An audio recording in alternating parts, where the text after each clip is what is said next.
Stop for a second. Before you swipe away, answer me honestly. Do you still believe that being good keeps you safe? That kindness protects you? That generosity builds loyalty? That honesty automatically earns respect? If even part of you said yes, you've been living inside one of society's most dangerous myths, a myth that keeps decent people exhausted, overlooked, and quietly resentful. Here's the truth no one teaches. Goodness by itself doesn't protect you. It exposes you. I'm not asking you to become cruel. I'm not telling you to hurt anyone. I'm here to show you how to stop using goodness blindly and start using it like a tool, precise, intentional, and powerful. In a world of wolves, being a sheep gets you eaten. Being a shepherd, calm, strategic, and capable of teeth, keeps you and your circle safe. Say this out loud in the comments to lock it in. I choose strategic goodness. In the next few minutes, I'll show you why unguarded goodness gets exploited, why people don't respect endless kindness, and how to turn your virtue into leverage instead of liability. You won't have to change your values. You'll change your deployment. Same heart. Sharper strategy. Shocking truth 1. Goodness as exposure. Think of the kindest person you know. Are they truly respected, or simply the one everybody calls when they need something? Be honest. Predictable kindness turns you into infrastructure. You stop being a person with priorities and become a service that's always on. Here's how it happens.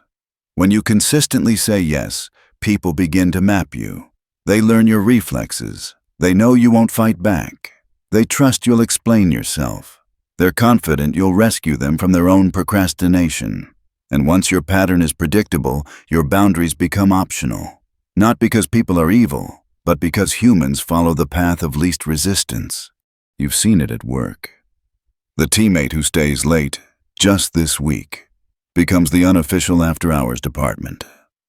The friend who always pays becomes the generous one, until picking up the bill isn't generosity anymore, it's obligation.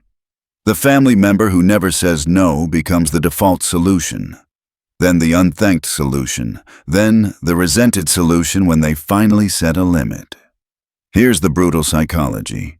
When you never show teeth, people assume you don't have any. Endless accessibility codes as low status. Over-explaining reads as insecurity. Predictability telegraphs controllability. Machiavelli warned that the lion can't avoid traps and the fox can't scare wolves. You need both. Translation. Show people you recognize traps. You're not naive, and that crossing your line has a cost. You're not harmless. You don't have to roar. You do have to be unreadable enough that others pause before pressing. Type this if you're ready to flip the script. I protect my energy. Micro shift you can use today. Replace instant yes with, let me check capacity and get back to you. Replace long explanations with one sentence. That doesn't work for me. Replace over-availability with controlled cadence. Respond in blocks, not on demand. Small changes, big signal shift. Shocking truth 2. The generosity trap. Generosity feels amazing at first. You give, they glow. You feel useful. Short-term applause. But repetition changes the chemistry. What was special becomes standard. What was generous becomes expected. And when you stop, they don't remember the 9 yeses, only the 1 no. That's hedonic adaptation in action. Humans normalize good treatment faster than we think. The 10th ride to the airport doesn't feel like kindness.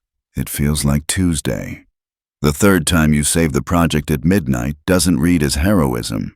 It reads as your job. The moment you pause to breathe, people experience loss. Not of fairness, but of a perk they quietly integrated into their baseline. Parents see it. The first big gift is magic. The fourth is assumed. Say, not this time, and you're suddenly unfair. Friend groups do it too. You pick up the tab just because. By dinner 5, no one reaches for the bill. Until you do something selfish, like ask to split, and the room goes weird. Your generosity hasn't built loyalty. It's built dependence. And dependence, when disrupted, mutates into resentment. There's a way out. Control the frequency and the framing. Scarcity creates value.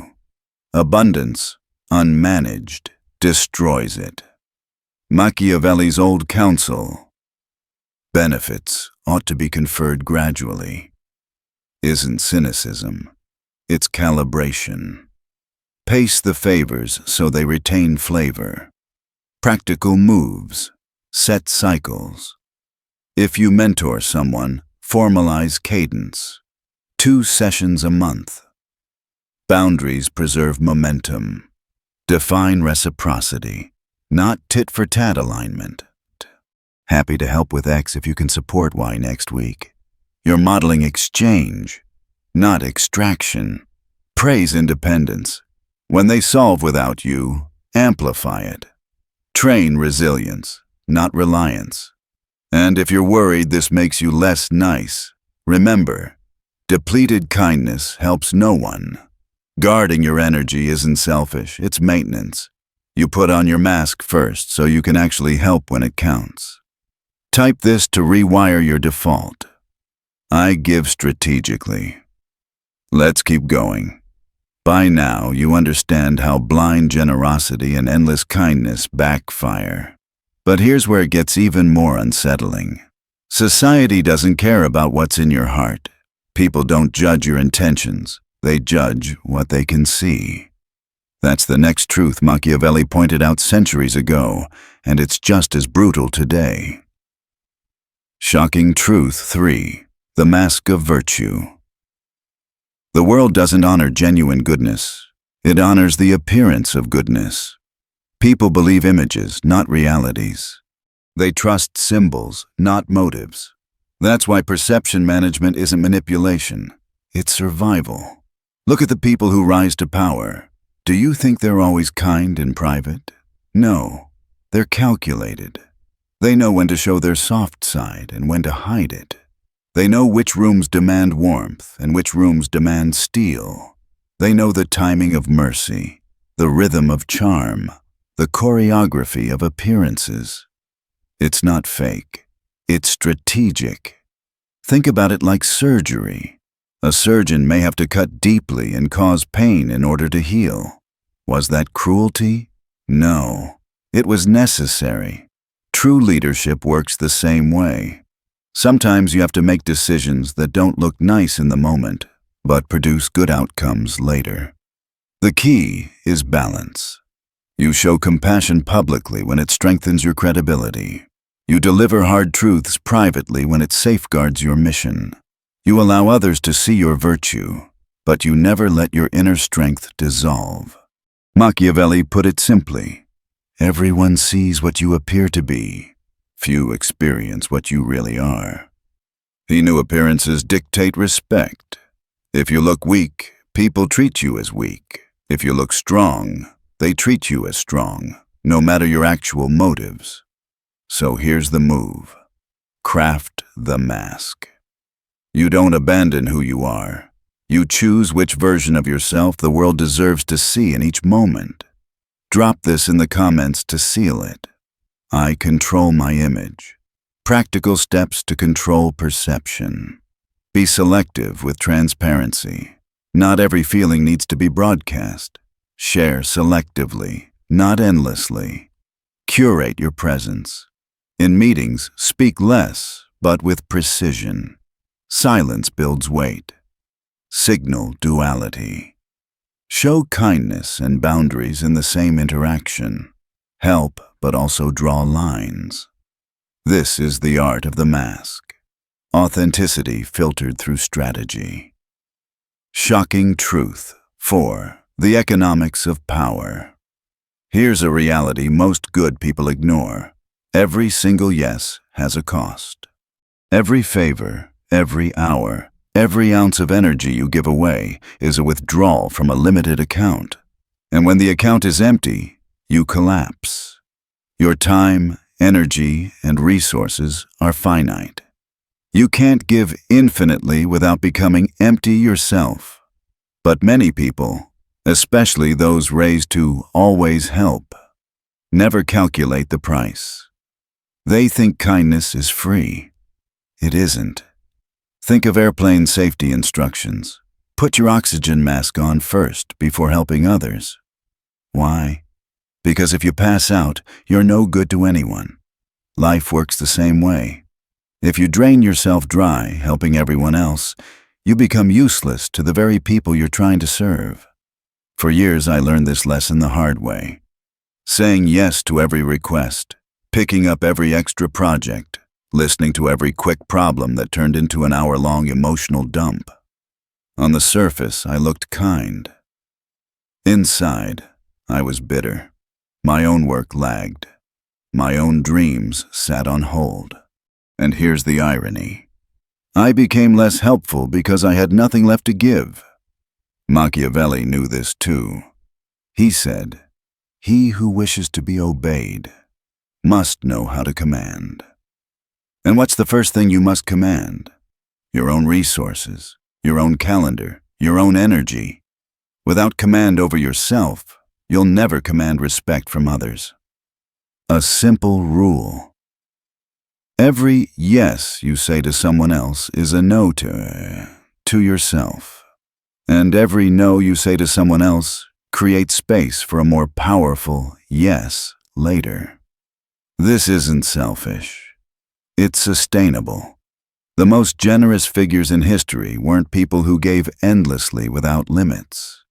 They were people who carefully guarded their focus, then poured it into the right causes at the right time. How to apply this today? Audit your yeses. Look at the last 5 times you said yes. Which ones aligned with your goals? Which drained you? Set thresholds. Decide how much time per week you allocate to others, and stick to it. Reframe no. Don't see it as rejection. See it as protection of your mission, your energy, your future. Drop this affirmation to anchor it. I protect my resources. We've now covered exposure, generosity, the mask of virtue, and the economics of power. You can already feel how these pieces fit. Unguarded goodness gets exploited. Unmanaged generosity builds resentment. Uncontrolled image invites disrespect. And unbudgeted energy leads to burnout. But here's the next step. The upgrade. How to use your goodness like a weapon. A sword isn't scary on the shelf, but in the right hands, at the right time, it can change the outcome of a battle. That's where we're heading next. In Part 3, we'll uncover the strategic use of virtue. How to deploy kindness, honesty, and generosity in a way that commands loyalty, builds respect, and actually produces results. Stay tuned, because this is where goodness stops being weakness and starts becoming power. By now, you see the pattern. Blind goodness gets exploited, unmanaged kindness drains you, and unchecked generosity breeds resentment. But that doesn't mean you throw goodness away. It means you weaponize it. You sharpen it. You wield it at the right time, for the right reasons, in the right direction. That brings us to the next lesson. Shocking Truth 5. Strategic use of virtue. Goodness is not meant to be passive. It's meant to be precise. Think of a sword. A blade sitting on a shelf doesn't defend a kingdom, but in the hands of a skilled warrior, drawn at the perfect moment, it saves lives.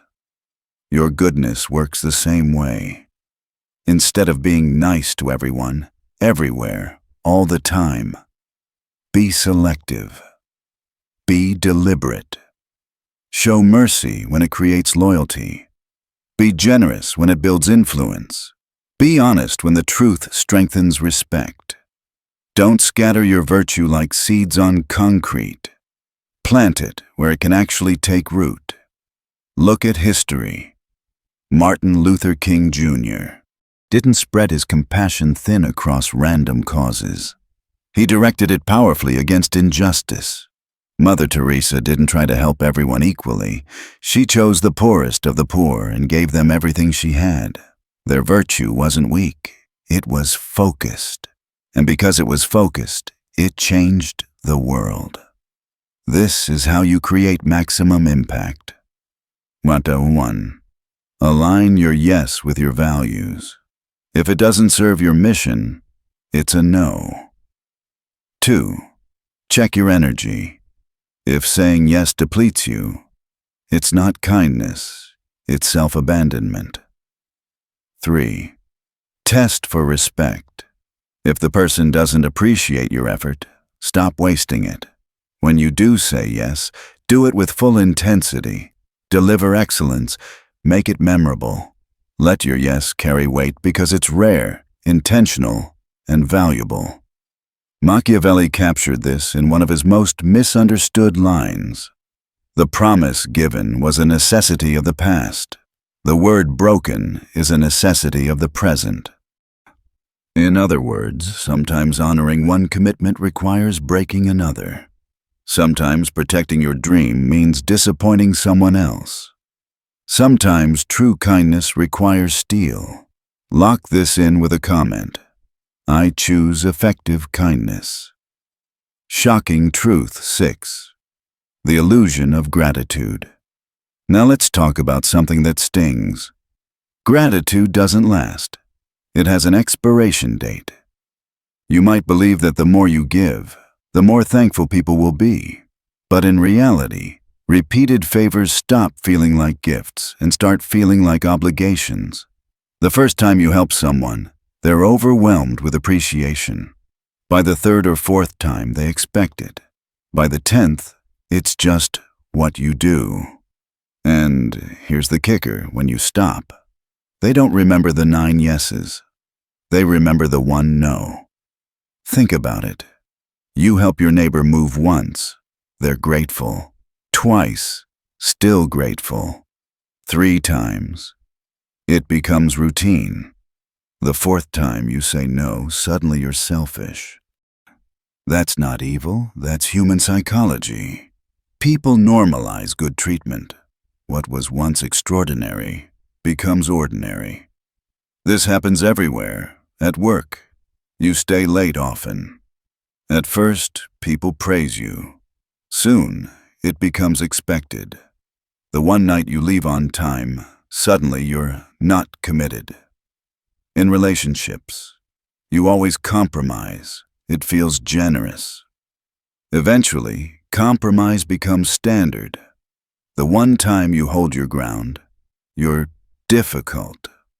In friendships, you pick up the check again and again. At first, you're appreciated. Soon, you're just the payer.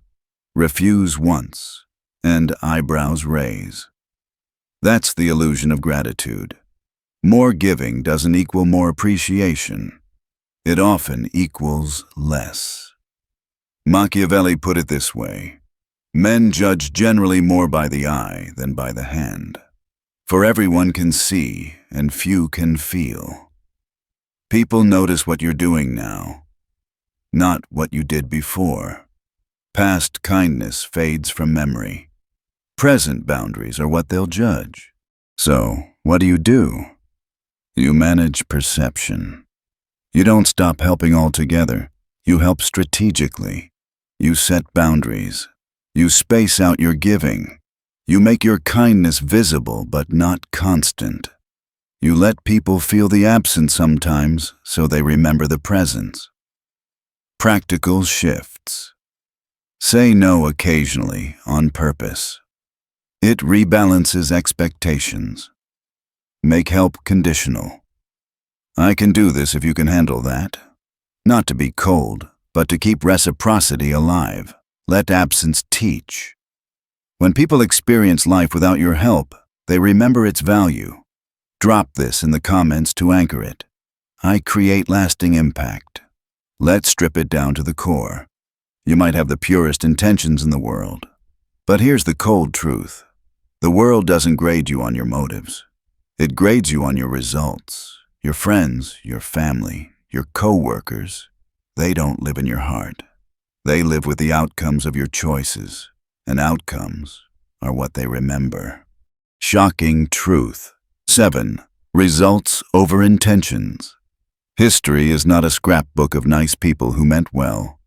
It's a record of those who got things done. Think about it. Would you rather be remembered as someone who was liked but accomplished nothing? Or as someone who sometimes seemed tough but left a real mark on the world? The first option feels safer. But let's be honest. Being remembered only as nice often means not being remembered at all. Here's the paradox. Real goodness doesn't always look good in the moment. The parent who disciplines their child may seem harsh. The teacher who gives tough grades may seem unfair. The boss who sets high standards may seem demanding. Yet all of them are actually preparing people for a stronger future. That's the difference between being nice and being truly good. Nice people smooth over conflict. Good people resolve conflict. Nice people tell you what you want to hear. Good people tell you what you need to hear. Nice people maintain comfort. Good people create growth. This is why so many nice people get forgotten. They avoid the discomfort of making hard choices, and as a result, they leave no lasting impact. Machiavelli's most controversial line, "The end justifies the means," isn't a call to cruelty. It's a reminder that intentions alone are useless if they don't lead to meaningful results. If your actions don't actually improve the lives of others, your pure motives mean nothing. So here's the shift. Stop asking, "Do they like me?" Start asking, "Did this make things better?" Drop this in the comments if you're ready to flip that switch. I focus on outcomes. Shocking truth. 8. Legacy and survival. Now let's go even deeper, because what really matters isn't just what you do in the moment, it's what you leave behind. Ask yourself, can you name 5 nice people from history? Probably not. But you can instantly name 5 people who created lasting change, even if they weren't pleasant to deal with. Steve Jobs wasn't known for being agreeable. He was relentless, demanding, sometimes abrasive. But he built tools that transformed billions of lives. That's legacy. Here's the uncomfortable truth. You can't leave a positive mark if you don't survive long enough to make one. And survival, whether in business, relationships, or life, requires more than just goodness. It requires strength, boundaries, and strategy. The kindest people in the world can't help anyone if they get crushed by those who exploit them. The most generous givers can't give if they burn out too early. The most honest truth-tellers can't speak if they're silenced by people who prefer lies. First, you must survive. Then you can thrive. Then you can create a legacy. This isn't selfish. It's structure. Protect yourself so you can protect others. Build yourself so you can lift others. Grow strong so you can defend the weak. That's not abandoning goodness. That's preserving it. Look at the figures who created lasting positive change. They weren't pushovers. They weren't people-pleasers. They didn't crumble at the first sign of conflict. They knew when to say no. They knew when to fight. They knew when to endure. And because they endured, their impact endured too. Machiavelli framed it this way: "It is better to be feared than loved, if you cannot be both." What he meant is that respect outlasts affection. Popularity fades. Feelings shift. But respect, built on strength and results, is what anchors legacy. So no, you don't have to choose between being good and being strong. You can and should. Be both. But if forced to pick, choose strength first. Because strength gives you the power to use goodness when it actually matters. Weakness only makes you a victim, no matter how noble your heart may be. Drop this affirmation into the comments right now. I build my legacy. We've traveled a long road together. We've exposed the hidden traps of kindness, the fading nature of gratitude, the brutal fact that outcomes matter more than intentions, and the truth that legacy demands survival. Now, it's time to put it all together. This is where goodness stops being your weakness and becomes your sharpest weapon. The final lesson: goodness without strategy destroys you. Let's be clear. Goodness is not the problem. Blind goodness is. Unchecked kindness drains you. Endless generosity gets taken for granted. Constant yeses turn you into a doormat. And noble intentions without results, they leave you forgotten. This is why so many good people feel secretly bitter. They believe that kindness should pay off, but it doesn't. Not because kindness is wrong, but because kindness without strategy is incomplete. Machiavelli understood this centuries ago. He watched generous rulers fall, kind leaders get betrayed, honest men silenced. He realized survival belongs not to the nicest, but to the sharpest. To those who balance virtue with calculation, compassion with boundaries, goodness with strength. Goodness with strategy becomes power. Here's the shift. When you use your goodness intentionally, it transforms. It stops being a liability and becomes leverage. Strategic goodness means you're selective. You give to the right people at the right time, not to everyone all the time. You're deliberate. Your kindness creates specific outcomes, not just warm feelings. You're strong. You set boundaries so your giving actually means something. It's not about abandoning kindness, it's about controlling it. Think of yourself as a general deploying troops. You don't scatter your army randomly. You place them where they matter most. That's what makes them effective. The real choice. So here's the question you have to face. Will you keep using goodness the old way, blindly, endlessly, until it burns you out? Or will you step into the new way, strategically, effectively, powerfully? If you choose the old way, the story ends the same. You'll keep getting drained. People will keep taking advantage. You'll keep wondering why your loyalty isn't returned. But if you choose the new way, everything changes. You protect your energy. You control your image. You create loyalty instead of resentment. You command respect instead of begging for it. And most importantly, you finally create outcomes that matter, results that build your legacy. Machiavelli's warning is simple. The world doesn't reward sheep. It rewards shepherds. And shepherds aren't naive. They're wise, strategic, and capable of strength when necessary. Drop this affirmation in the comments right now. I master strategic goodness. What this means for you. Here's how you start living it. 1. Audit your kindness. Look at where you're giving endlessly without return. Cut the leaks. 2. Set boundaries. Replace automatic yeses with intentional choices. 3. Shift focus. Move from being liked to being effective.